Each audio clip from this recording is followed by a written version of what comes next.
This is Democracy Now! I'm Amy Goodman with Juan Gonzalez. Well, top FBI and Justice Department officials have confirmed they will meet with congressional leaders to review classified information on the handling of Special Counsel Robert Mueller's investigation into potential ties between Russia and the Trump campaign. This comes after President Trump demanded an investigation into whether the FBI infiltrated his presidential campaign. The finding of wrongdoing by Trump could ultimately be referred to Congress and make impeachment a topic of debate among candidates in the midterm elections, though few Democratic leaders have openly supported it. This comes as Texas Democratic Congressmember Al Green of Houston doubled down on his effort to impeach Trump a year after he first announced he was drafting articles of impeachment.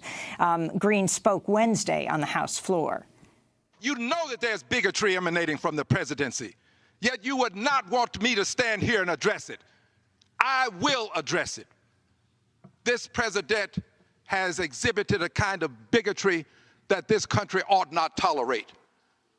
And when he said that there were some S-hole countries as he was addressing his immigration policy, he was putting his bigotry into policy. And that is something that we all should concern ourselves with. The fact that the president's policies are based upon his bigotry. Gentleman's time is expired. Impeachment is the remedy. For more, we're joined by constitutional attorney John Bonifaz, co-founder and director of Free Speech for People, speaking to us from Massachusetts. Welcome back to Democracy Now!, John. With all of the latest investigations going on in Washington and the investigating of the investigators that President Trump is calling for, what Congressmember Green is calling for here, what is the state of the impeachment movement, and why are you calling for it today?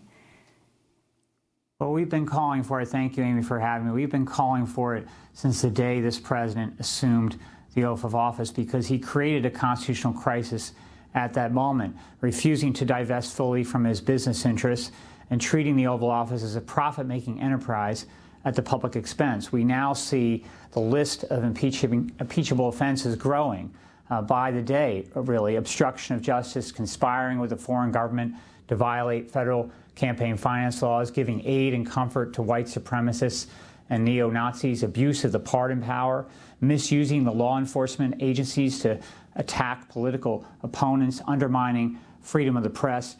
This is a president, to pick up on your prior conversation and a guest statement that we don't have a monarchy in the United States. We don't, but this president acts like he is above the law, that he is not needing to comply with basic constitutional principles and basic democratic principles, that no one is above the law, not even the President of the United States.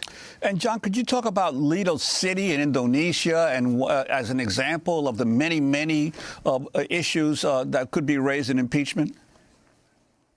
Yes, this is an example where this president continues to receive illegal foreign benefits from foreign governments in violations of the Foreign Emoluments Clause and the Domestic Emoluments Clause when it comes to the use of property, federal and state property in the United States. But with respect to Indonesia, what we see here now is the Chinese government providing a $500 million loan, a financial benefit to the Trump organization, ultimately going to Donald Trump himself for this Indonesian business project of the Trump organization. And at the same time, within 72 hours, the president tweets out that he's thinking of going, essentially interfering in a corporate law enforcement action by the Justice Department against a Chinese telecommunications firm.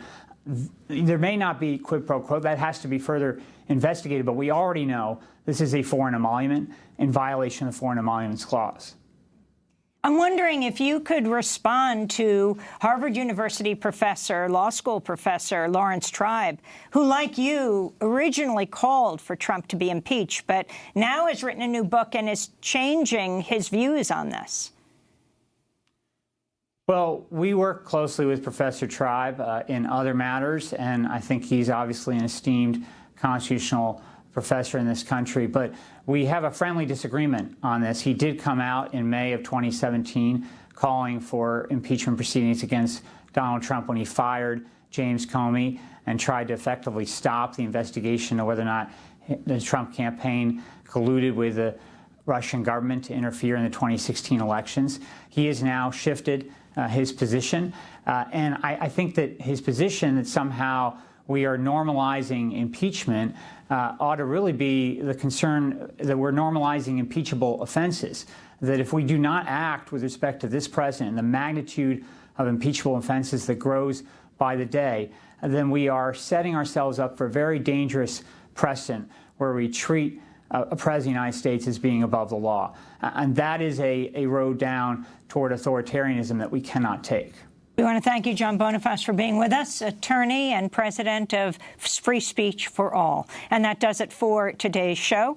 Democracy Now! Is accepting applications for our paid video production fellowships. Find out more at democracynow.org. You can sign up for our daily digest. Send the word Democracy Now! To 66866. You can just text that word to 66866.